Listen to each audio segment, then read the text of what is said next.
اومدن دفتر ما گفتن آقا من دنبال یه معلمم هستم، این معلم اسمش اینه، اینو من میخوام پیدا بکنم. ما هم یه سرچ ساده کردیم دیدیم معلمشون اینجاست. آقای محمدزاده ما زیاد وقتشون نگیریم، شما بزرگوارید دیگه بقیه‌اش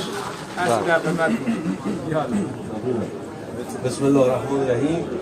4 سال توی این مدرسه درس خوندم، متنفر بودم از این صف وایسادن و یکی بیاد جلو بخواد حرف بزنه. میفهمم، فقط خیلی سریع میگم به شما داستان رو.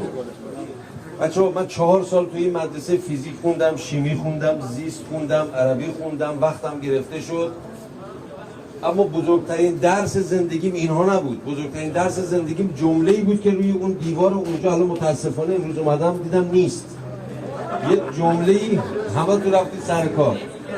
یه جمله‌ای روی دیوار نوشته بود، این جمله زندگی من رو دگرگون کرد. ای کاش من حاضرم هزینه‌اش رو بپردازم دوباره این جمله رو اون دیوار نوشته بشه یا روی اون دیوار نوشته بشه. و اون جمله این بود: امروز فردایی است که دیروز نگرانش بودیم.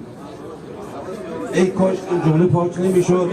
بچه‌ها همیشه به آینده امیدوار باشید و همیشه با تجلیل، با کارهای خیر، از جمله تجلیل از معلمینتون، فرصت یا به تعبیری شانس، حالا ما تعریفی برام شانس نداریم، فرصت رو به زندگیتون دعوت بکنید. من امروز تو همین مدرسه اینا بگم من با 4 تا تجدید 4م دبیرستان شاگرد اول کلاس شدم. امروز کارآفرین برتر استان مازندران شدم. بیش از 200 شعبه سراسر کشور داریم و داریم کار میکنیم. اینو گفتم برای اینکه امیدوار باشید، درس بخونید، تلاش بکنید.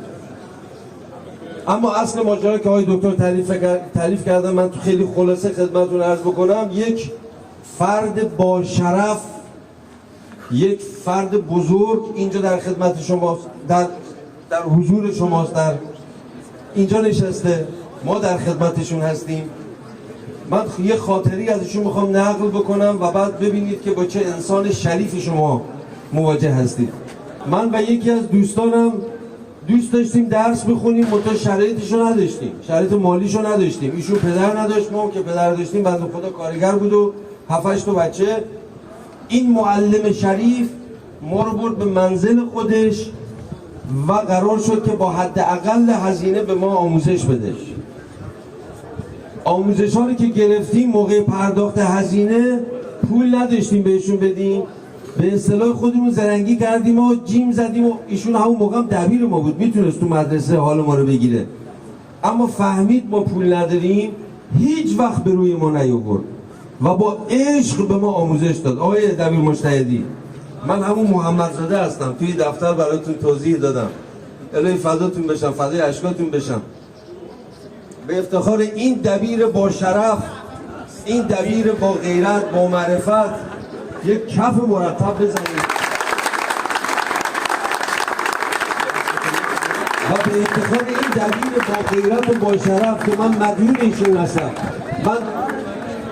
من برای اینکه بدهی‌های گذشتم رو پرداخت بکنم یه لیستی آماده کردم.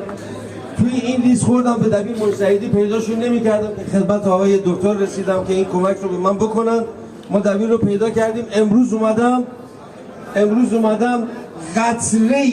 قطره هم نمیشه، نم هم نمیشه از محبت‌های ایشون رو با یک هدیه ناقابل با دستان مبارک آقای دکتر تقدیمشون بکنیم انشالله که آقای دکتر دیگه بقیه‌اش با شما من درس معلمم رو ببوسم.